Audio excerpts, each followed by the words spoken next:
Hey everybody, welcome back to my channel. I appreciate you guys being here. Today we're going to talk about this miracle fruit plant right behind me, and you're not going to want to miss this. We're going to repot this 20-gallon container plant into another container. I'm going to tell you why I'm doing that, and I'm going to share with you some good tips on growing miracle fruit. Don't go away, stay tuned. We'll be right back. All right, so today what we're going to do is we're going to show you how to transplant a miracle fruit, and this is the container I'm going to use today. This is about It's about a 12-gallon container. Usually I like to use something more like a 15 or a 20, but miracle fruit, you'd be surprised. You can grow it in a smaller container for a very, very long time. The tree behind me is literally over 10 years old, and it's been in pots approximately this size its entire life. Once it got, you know, at the range of about 5 feet tall, 4 or 5 feet tall, I already keep them going in pots like this. Now, in 5 years, the whole story could change. Obviously, I may have to put this guy in a 25-gallon. But the point is that you can grow a miracle fruit plant its entire life in a container. And basically, got to keep an eye on it. And then just when you notice that it's drying out, or maybe it's starting to get a little bit too problematic with picking up any nutrients, and you see the leaves are turning kind of yellow all the time, or you have the chlorosis in the veins and the plant's just not doing well, a lot of times it's not necessarily that you're giving it too much water, though that could contribute to yellowing. But the point is, you want to repot your plant at least once a year, maybe twice a year, depending on how quickly it's growing and the size of the pot. And again, you don't always have to actually change the pot. You can actually get in there and trim it. The reason I'm changing this pot today is because that one that it's in, you'll see in a minute, is taller, and it tends to blow over quite a bit. So when it's windy, like today, it's a real windy day, and it started blowing over like for the last 6 hours. It's been on the ground. So what I'm going to do is we're going to go ahead, we're going to show you how to do that. All right, so this is our fella here, our big fella. Notice it's got fruit everywhere. It's doing great. Fantastic, fantastic plant. Like I said, I've had it a little over 10 years. So we're gonna pull it out like this. Oh, look at that. Comes right out of the pot. You see what I've used here is I've got plenty of, actually the roots are actually pretty nice. They're not even circling that much. Let me put it in there. There you go. That's perfect, right? Doesn't that look good? So in reality, I thought that the roots were circling, but then when I pulled it out, it just came out real easily. And as you can see, let's go look at it again. You can see, yeah, you have roots down in here that are circling, but it's not really a big deal. All we have to do is spread them out when I put it in there, and we're gonna add some soil. We're gonna add a couple of other things, and I'll show you what I'm gonna do right now. All right, so we're going to show you what's going on right now. You can see the roots. It's got really, really nice root system in terms of its health. The soil is nice and moist. All right, so you can see the roots are in very, very good shape. They look healthy. They are circling a little bit, but there's nothing like a major root that's real thick, that's kind of strangling anything or having issues with absorbing nutrients. All of these little feeder roots all on the sides that you can see here, they're super healthy. They're looking great. Now, what we do is we like to use plenty of peat moss. We usually use a ratio of about 40, sometimes as much as 50% mix between your potting soil and your peat moss. Average, about 40% mix, okay? 60% would be the potting soil, or you could go with a little bit of compost and then, the rest of it, a combination. The point is that you want to have a nice ratio of at least 40% to the potting soil to make sure there's some peat, to include plenty of acidity. These plants love to have acidity. So the roots look pretty good. Let me go in a little deeper here. And you can see now, I got to tell you something. Do not be afraid of doing this. It's not going to hurt anything. Okay? This plant could literally stay in that pot for another year or two with no problem. But I wanted you to see what's going on here. So nice, healthy plant. Okay? A lot of these, the majority of these were grown from cuttings, and you can see that really there's no taproot. And I'll tell you something, on a miracle fruit plant, if you plant the seedling, it's going to take forever. And if you do plant a seed, make sure you use a deep container, because it does have a very, very long taproot. So this guy is from a cutting. For sure, this is from a cutting. Unless someone cut the taproot, which they didn't, because 10 years ago I grew this from a cutting. So this will give you an idea of the fact that I'm still looking, and I don't see anything that's bent in any kind of a weird angle or thick or circling. So there's no taproot in here. So I wanted you to understand that, okay? Taproots are important, okay? A taproot is key to stabilizing and keeping the tree from blowing over if it was in the ground, right? So if you have trees that are grown from cuttings, they're okay, but oftentimes they do better in containers as opposed to in the ground, okay? Doesn't mean you can't do it, because there's a lot of plants that are air layers, and air layers don't have taproots either. But again, container growing, or other times there's just no choice because you just can't get them, because they're just sometimes too difficult to propagate from grafting, or it's just not practical. So you can grow air layered plants and they're fine. Just always keep in mind they're going to be a little weaker than the trees that have their natural taproot. So everything looks great here. I wanted to show you the soil, and then we'll talk a little bit about what goes into making a good healthy soil and how to take care of the plant, and then we'll do it as we repot it. Okay, so let me show you what you could use for potting soil, okay? You definitely don't want to use garden soil because it's going to be in a container. So you want to use a potting soil. It's formulated to drain much better, okay? It also has more, well, not all of them. Some of them are completely, you know, synthetic type of materials. There's literally no soil, but this one here is a real good one. I just picked this up today, and I've used this in the past. I was surprised to find it. I haven't seen this in many years, but this is a good stuff. This is Jungle Grow, and I'm not recommending it to you to go out and buy it. I don't sell it. I have no interest in this company at all. I'm just showing you a product that I like that works pretty good, okay? Actually, it works really good. But anyway, I take the Jungle Grow, and like I said earlier, I'll put about 50%, maybe 60% of this stuff mixed in with something like peat. Now, if you don't have peat, you can also use mushroom compost. Okay, this also helps with the acidity, so I can add some of this. I usually add about 30% of this as opposed to peat where I go 40-50, so I add about 30%. Now in this case I'll probably use less because I already have plenty of peat in there in the mix that you already saw, and it looks fine, it looks healthy. There's really no reason to try to screw around with it and do a lot of different stuff. So we'll just keep it simple, and we'll pot it up using this with 20, maybe 30% of this mixed in real nice. So I'm going to get the pot over here, and I'm going to start mixing some of this stuff up, and then we're going to plant the miracle fruit in there.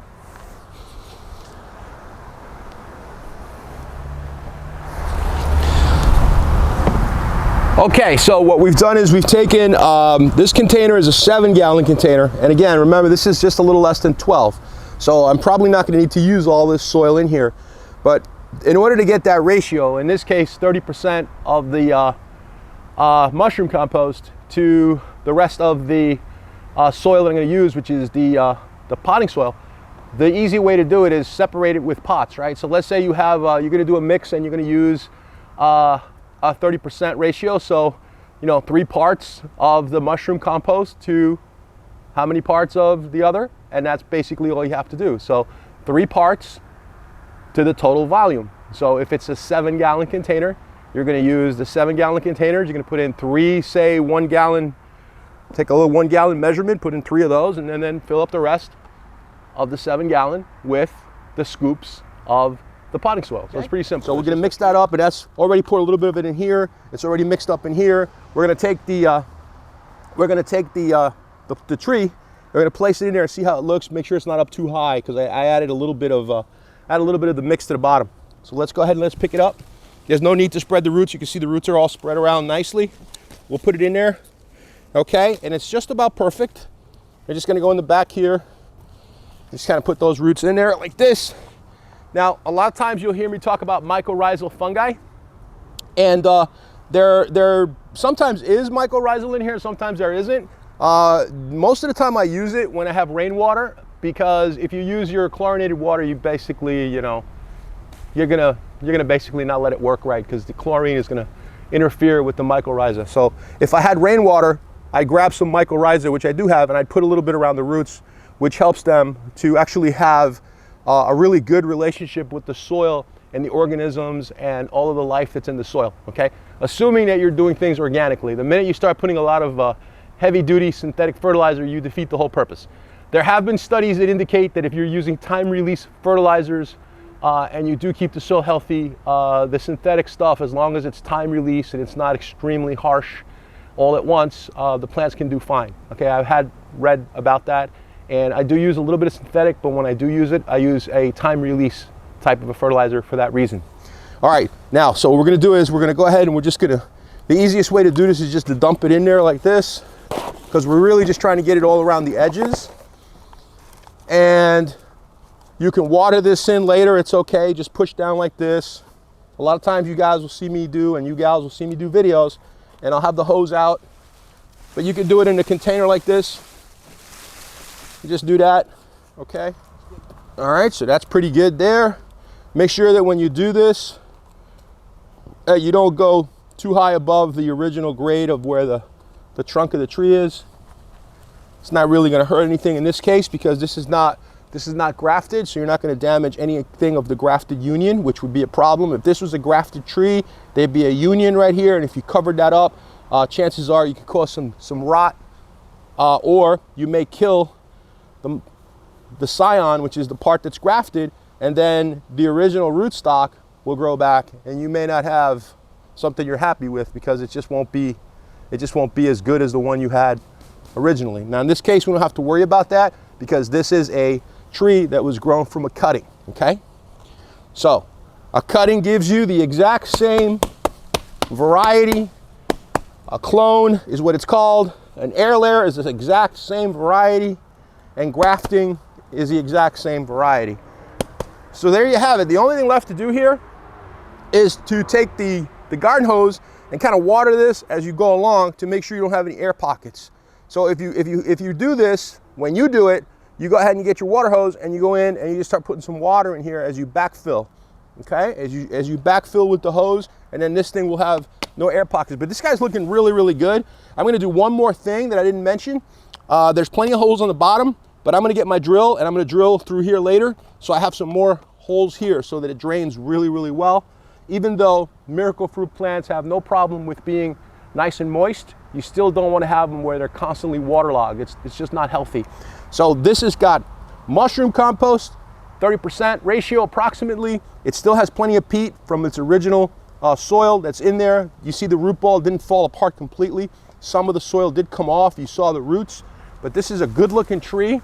It's in a wider stance pot. Let me show you what that means. This is a much lower profile and it's wider, and it's probably not going to blow over like the other one did. Now I am going to take a stake, a bamboo, I'm going to put it in here because it could still blow over, okay? Not until those roots spread out. And the nice thing about this is that because it's been repotted, those roots are actually going to start to really spread out nice, and the tree's going to be much, much happier. All right, so here's the pot that it was growing in originally, and this is, doesn't really identify the size on the bottom, but this is more in terms of more gallon size than the one it's in now. But as you can see, this one is like this top height, and it falls over because there's so much tree up here. It just knocks it over. So these pots that are wider on the bottom with a lower profile, they don't fall down. Very rarely do I have these guys fall down. So that's why I like them.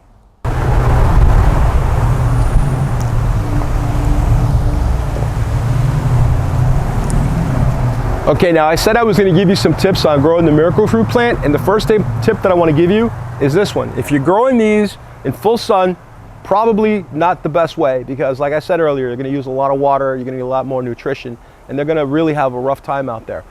So I like to grow them in the partial shade. I find it works much better. When I mean partial shade, under a canopy of a tree where the light is very filtered, but it's bright. It's not dark, it's not shady where you can't hardly see any shadows, okay? You have to see shadows. There has to be some filtration of the light, and it can be bright. You just don't want the hot, intense sunlight. My opinion, and the opinion of many others, it seems to work great. Consider that, okay? Keep that in mind. The other thing I want to let you know is that if you're growing the miracle fruit plant indoors, you're going to need it to get pollinated, right? And two things, you really don't usually have insects in your house, and the second thing is that they don't really need an insect. They're wind pollinated, okay? Give them a little shake once in a while, and that alone is enough to pollinate your miracle fruit plant. Your soil should be acidic. We already covered that.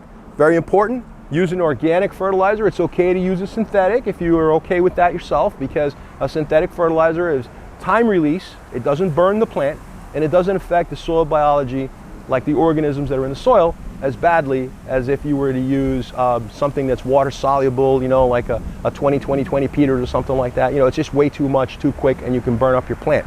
So use a time release fertilizer, much better. The other thing about these plants that's really interesting is that you can grow them from cuttings, and you can grow them by using air layers.